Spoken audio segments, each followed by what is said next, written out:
Mga motorista nakalapas sa lagda sa trapiko sa dakbayan sa Talisay ug wa mo bayad silang multa, pasakaan og kaso sa korte. Si Chona Carion sa report. Warning alang sa mga traffic violators sa Talisay nga wa mo settle sa ilang mga multa.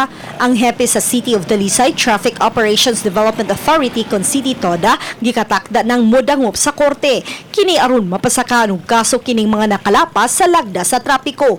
Ug kun malutsa na sila og warrant of arrest, ila na kining ipadako. Ang pag-file na mo, dili tumuhurot ang 1,000, among i-kuan lang. By batch? By batch lang. Oo.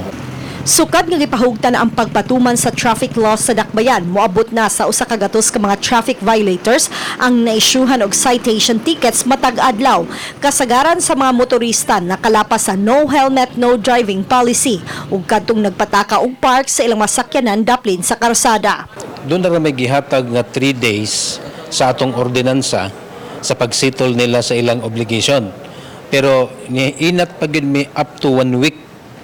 So, human sa usa ka semana, wa magid sila mo settle, mo na hinungdan nga mo file na mi og kaso ining maong mga traffic violators. Plano usab ni tumulak nga irekomendar sa Konseho sa Dakbayan nga patasan ang multa sa traffic violations. Uban ni Marlon Melgaso, Chona Carion, Balitang Bisdak.